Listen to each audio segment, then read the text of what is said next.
दोस्तों, cease fire के दूसरे चरण के मद्देनजर यहां से 4 इजरायली सैनिकों को, महिला सैनिकों को छोड़ा गया और वहां से 200 फिलिस्तीनियों को छोड़ा गया। यह खबर हमने आपको दिखाई है। कई महत्वपूर्ण तस्वीरें भी निकलकर सामने आई हैं। तस्वीरों में आप देखिए कैसे इजरायल के कब्जे वाले फिलिस्तीनी जब छूट कर घर पहुंचते हैं तो उनकी खुशी का ठिकाना नहीं है, लेकिन लगातार जो दिखाने और बताने की कोशिश इजरायल की तरफ से की जा रही थी उस पर पानी फिर गया है। क्योंकि जिन महिला सैनिकों को छोड़ा गया इजरायल की, अब वो खुशी का न केवल इजहार कर रही हैं बल्कि वो हमास की वो कहानी बता रही हैं कि जब वो हमास के कब्जे में थी तो उनके साथ कैसा व्यवहार किया गया, कैसा बर्ताव किया गया, जिस पर इजरायल की मीडिया और या कहा जाए इजरायल की सरकार रोक लगाने में जुटी हुई है कि हमास का ये चेहरा दुनिया के सामने नहीं जाना चाहिए। खबर वेस्ट बैंक से भी निकल कर आई, जिसको लेकर हमास का गुस्सा 7वें आसमान पर पहुंच गया है। तो वहीं डोनाल्ड ट्रंप के एक ऐलान ने पूरी दुनिया को हिला दिया। नमस्कार, मैं हूं प्रज्वल गौतम और आप देख रहे हैं the live TV. The live TV, सच सबसे आगे।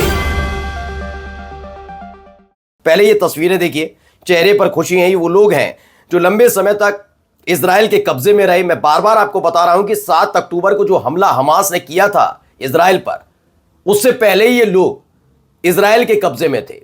यानी ऐसा नहीं है उसके बाद इनको गिरफ्तार किया गया हो, ये वो लोग नहीं है। जबकि जिन सैनिकों को, जिन लोगों को गिरफ्तार हमास ने किया वो 7 अक्टूबर के बाद जब इजरायल गजा पर हमला कर रहा था उस दौरान वो गिरफ्तार किए गए थे। ये लंबे समय से इजरायल की जेलों में सड़ रहे थे। मैं शब्द का इस्तेमाल कर रहा हूं। इन लोगों के साथ क्या बर्ताव हो रहा था भी आगे जाकर भी आपको दिखाने जा रहा हूं। पहले ये तस्वीरें देखिए, ये खुशी का इजहार करते हुए कई तस्वीरें, अलग अलग तस्वीरें निकल कर आई। अब एक ये भी आया जब वहां पर एक दूसरे से लोग मिलते हुए नजर आए। इसमें लिखा most heartwarming footage of prisoners being reunited with their families following the exchange deal between the resistance and the Israel। जब हमास लड़ाके संगठन और इजराइल के बीच एक्सचेंज हुई, सेकंड फेज की एक्सचेंज डील हुई, उसमें 200 फिलिस्तीनी लौटे हैं। जब अपने परिवार से मिले, कहीं आंसू थे, कहीं खुशी थी। इस बात की भी खुशी थी कि हमारा परिवार, हमारे अपने लोग लौट आए हैं। ये तस्वीर भी निकल कर आई। एक और वीडियो निकल कर आई, इस वीडियो को भी ज़रा देखिए। इस वीडियो में भी आप देख सकते हैं कितने प्यार मोहब्बत के साथ एक दूसरे से मिलते हुए नजर आ रहे हैं। काफ़ी कुछ तस्वीरें इसमें निकल कर सामने आती हैं। एक खबर भी आई, Hamas leadership gather with crowded of supporters. Hamas नेतृत्व जो है समर्थकों, बंदियों के परिवार के सदस्यों और अलग अलग फिलिस्तीनी गुटों और समुदाय की नेताओं की भीड़ के साथ इकट्ठा हुआ, इसलिए ताकि इजराइल की जेलों से रिहा होने के बाद मिस्र में निर्वासित कैदियों का स्वागत किया जा सके। चलिए, एक तरफ तो ये सब हो रहा है, अब दूसरी तरफ क्या कुछ हो रहा है ये भी दिखा देता हूं। इस वीडियो को जरा गौर से देखिए, क्या कुछ कह रही हैं इनको सुनिए। पहले अस्सलामु अलैकुम, मरहबा,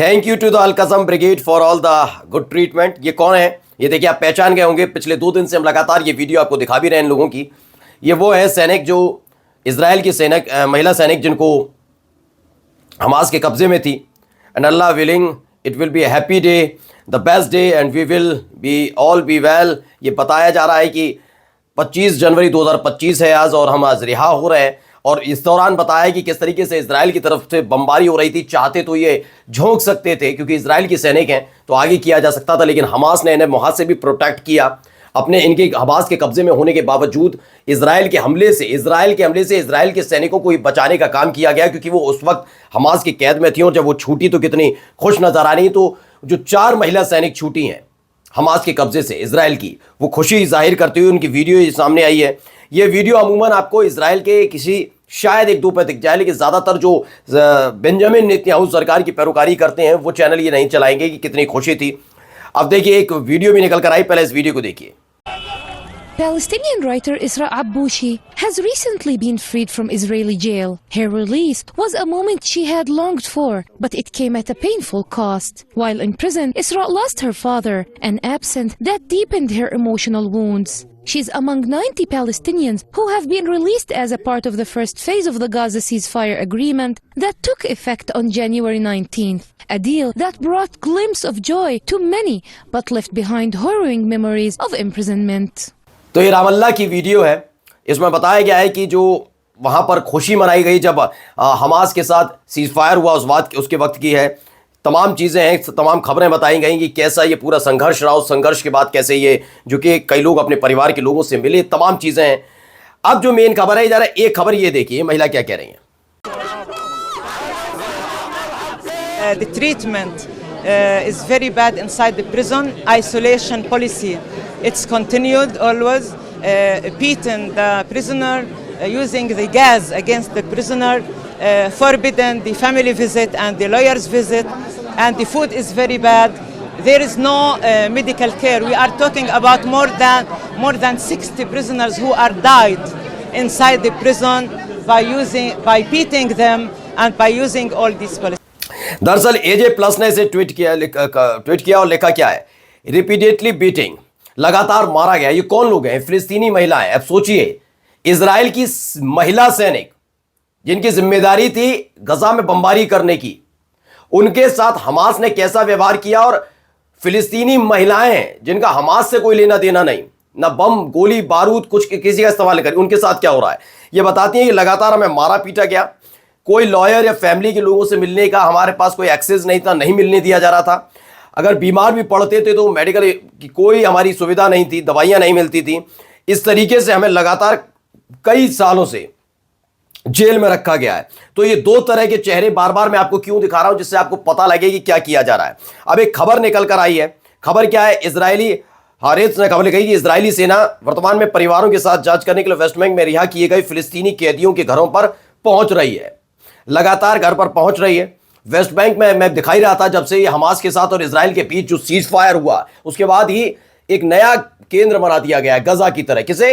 वेस्ट बैंक को। वहां पर हमले किए जा रहे हैं, वहां पीटा जा रहा है, आग लगा दी जा रही है। और अब क्या कह रही है, तब तक तो इजरायली लोग कर रहे थे, फिर इजरायली पुलिस और फिर इजरायली सेना भी उतर आई है वेस्ट बैंक में हमले करने पर फिलिस्तीनियों पर। प्रेस टीवी की खबर है, हमास बिलीव्स, हमास को लगता है कि वेस्ट बैंक अगला एक थिएटर होगा, यानी वो केंद्र होगा गजा के बाद, जहां पर इजराइल लगातार इसी तरीके से फिलिस्तीनियों पर अत्याचार करता रहे। ये प्रेस टीवी खबर है। और हमास का ये कहना यकीन मानकर चलिए इजराइल के लिए फिर एक सेटबैक हो सकता है, क्योंकि यहां पर आकर अभी तक हमास इस पर बोला नहीं था खुलकर, जो वेस्ट बैंक में ये लोग कर रहे थे। लेकिन अब वेस्ट बैंक को लेकर भी हमास का ये बयान बताता है कि उसके आंखों के सामने जो वहां रहने वाले फिलिस्तीनी हैं, उनके साथ किए गए व्यवहार की भी चिंता उसको सता रही है। अब पढ़िए, Trump lifts ban. Press TV की खबर है, क्या कुछ किया गया ट्रंप की तरफ से। मैंने एक दिन पहले आपको खबर दिखाई थी कि डोनाल्ड ट्रंप प्रशासन की तरफ से आदेश दिया गया है कि तमाम देशों को जो मिलिट्री एड दी जा रही है, जिसमें बम गोला बारूद दिया जा रहा है, जिसमें यूक्रेन भी शामिल है, वो हटा दिया गया है, सिर्फ इजराइल को छोड़कर। अब क्या कहा है ट्रंप ने? उस पूरे एग्रीमेंट पर से जो बैन लगाया गया था जो बाइडेन के वक्त में, उस पर से बैन हटा दिया, जिसके तहत 2000 पाउंड बॉम्ब इजराइल को दिए जाने। यानी अब ये 2000 पाउंड बॉम्ब इजराइल को स्थानांतरित किए जाएंगे, ट्रांसफर किए जाएंगे, इसकी सप्लाई की जानी है। जबकि जो बाइडेन के वक्त में इस पर बैन लगा दिया गया था कि अब इजराइल को कोई बॉम्ब नहीं दिए जाएंगे। लेकिन अब ट्रंप ने एक बड़ा फैसला लिया है। ये प्रेस टीवी की खबर निकलकर सामने आई।